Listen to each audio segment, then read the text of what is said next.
Good morning, students. This is Sunny. I hope all of you are doing good today. And welcome back to the class. It's been a vacation, and I'm sure all of you would have enjoyed your vacation. So, today we are going to start with a new chapter, and the name of the chapter is Surfing the Internet, right? So, before we start up, we'll do a quick recap of trying to understand what does the internet means and what we know about internet till now. So let's quickly start our class. So students, the first thing is that the internet, let me adjust the video here. So I'm going to put a little here so that it's easier for you. Yeah, so what are the internet and its uses? Now, what we know about internet is that the internet is, the full form of internet is international network which combines of millions of computers connected to each other, and it is the largest network in the world. So this is the first thing we know about internet. So I'm going to share some interesting facts about internet in today's class, which you will really enjoy it. So the first thing is that where did this word surfing come from? I repeat, where does this word surfing comes from?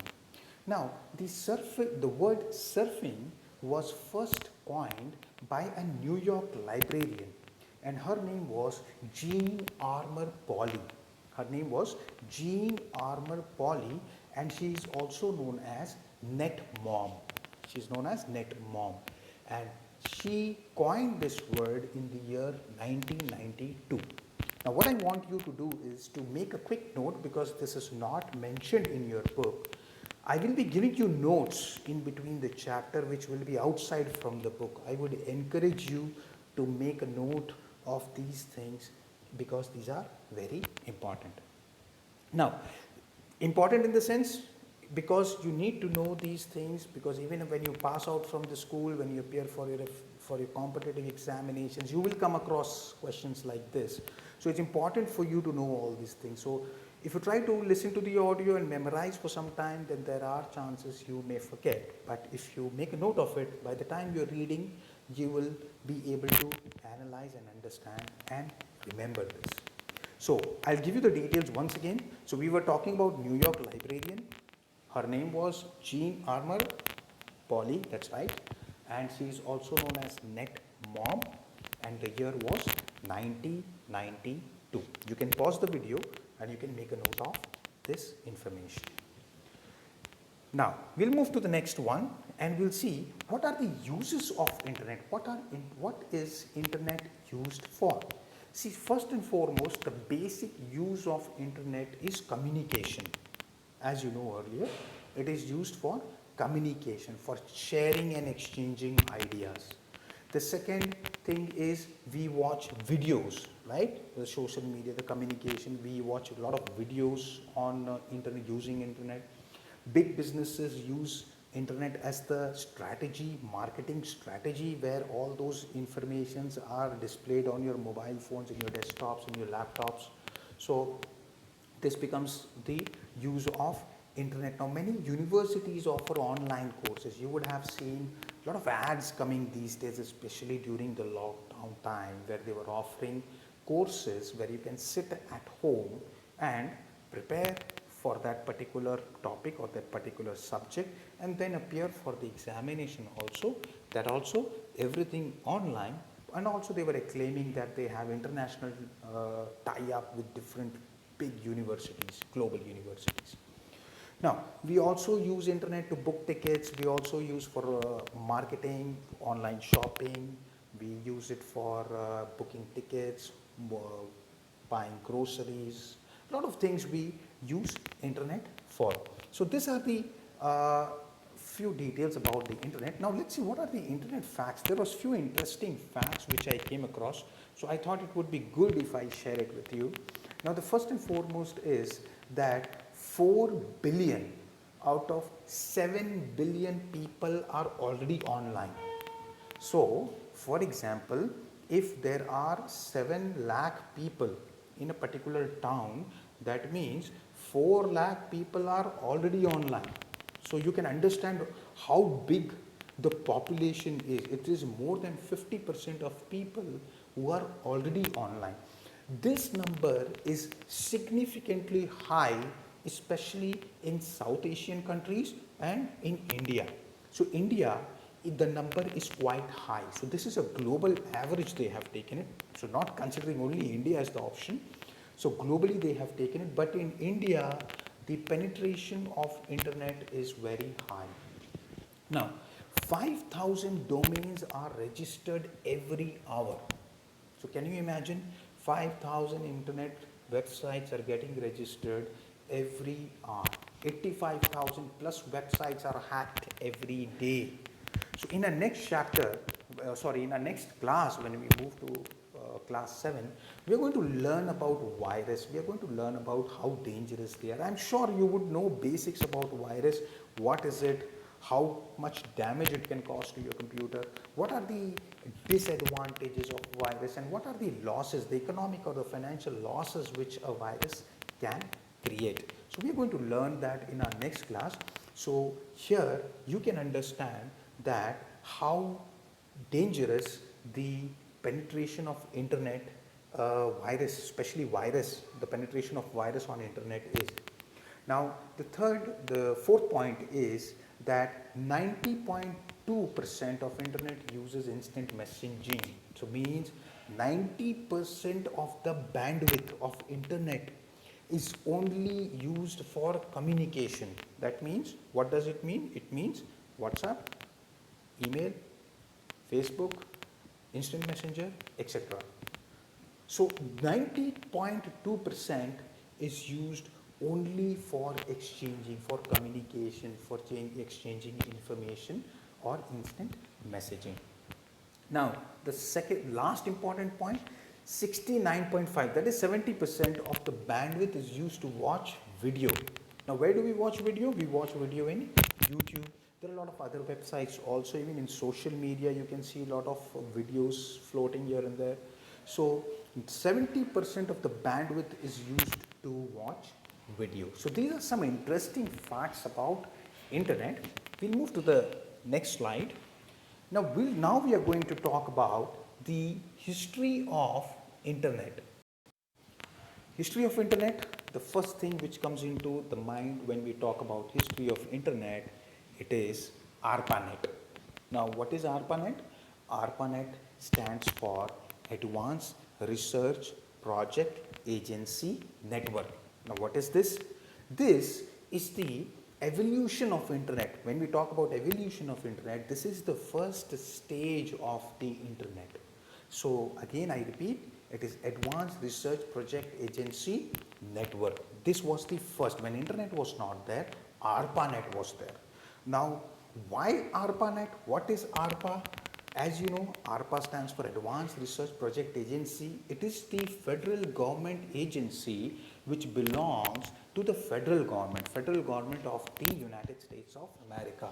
So this department is owned by them, and this department actually provides details of development or research what is being carried out. So this agency provided funds to this particular department so that they can do research and develop the internet.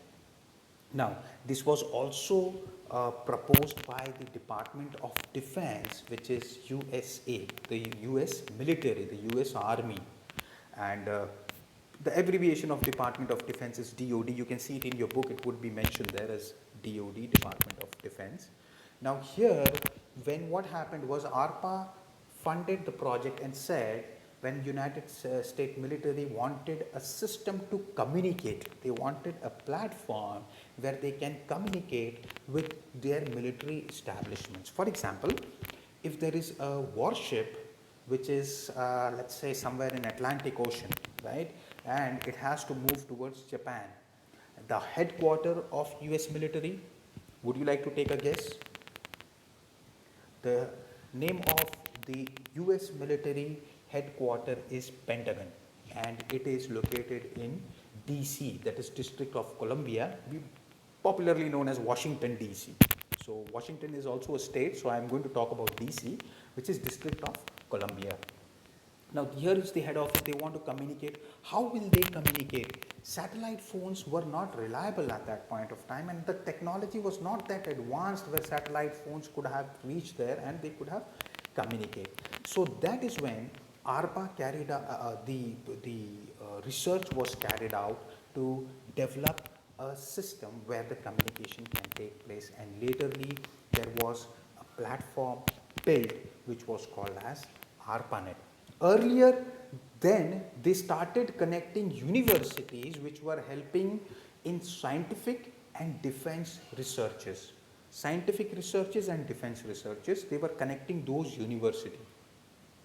When slowly all those things started connected, they found there is a network, not small, but quite a sizable amount of computers being connected on a network. That is when they named this network as ARPANET, and later it came to known as Internet. So we'll move to our next slide. Now we are going to talk about the governing body of Internet. Now what is the governing body of Internet?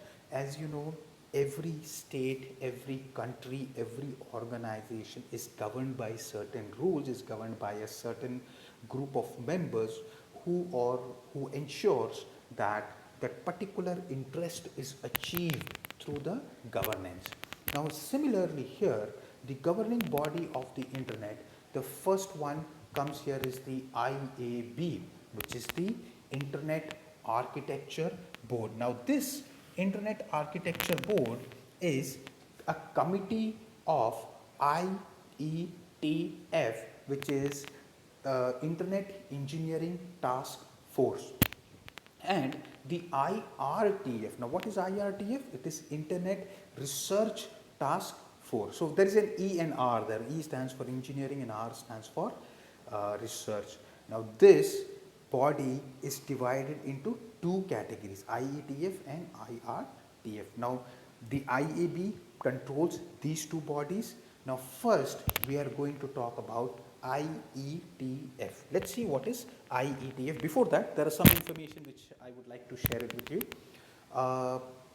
Mirza Colvin is the present chairperson of IAB, and it's not one particular person who is there. There is a committee which controls this boards and resolves the technical evolution of the Internet. So in very simple words, they manage the Internet and they ensure that even in future the Internet gets better and advanced from where it is today. Even it tries to tackle the challenges which the Internet faces today. So we'll move to the next slide, which is IETF, Internet Engineering Task Force. Now this is headquartered in Fremont, California. California is in United States of America. What it does, it develops and promotes volunteer Internet standards. I would request you to make a note of Fremont, California, USA, just next to IETF. Next is, it is responsible for short to medium terms of issues. Now short term issues which the Internet faces, probably something is expected in the Internet world because of the radiation, the Internet might get damaged, or some because of comet, there might be some damage to the Internet. So the short term, right, issues are dealt by IETF, and they try to resolve these problems to ensure the Internet network, the global network, is smoothly running across the planet. Next is, here the participants and managers are volunteers. Now what does this mean? This means their people working there themselves nominate to work. They are not paid for that. There might be a basic expense being given to them so that they can fund their personal expense, but there is no specific salary given to them. So all volunteers. So probably when you in future, if you would like to join IETF and you would like to make some contribution, you can join them as a volunteer. Next is IRTF, which is Internet Research Task Force. Now this engineering arm of IAB is responsible for long-term research. Long-term research, climate change. If the climate change, if the global warming is happening, will it also impact the flow of internet? If it is impacting, then what could be the extent of damage? Right? All these things are ascertained here, and the IRTF tries to solve this problem. Now, the present chairperson of IRTF is Colin Perkins. I repeat, Colin Perkins, and this is a very new establishment, not very old. It has just been founded in the year 2012. So, this is our governing body of the internet. So, we'll move here. This brings us to the end of the class today.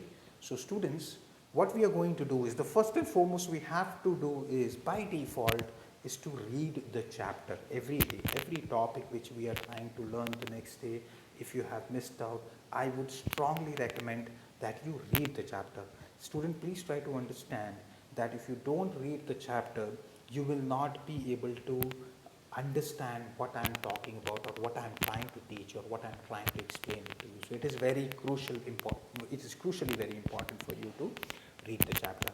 So what we are going to do in the homework is, first thing we are going to do is tick the correct option in the book itself.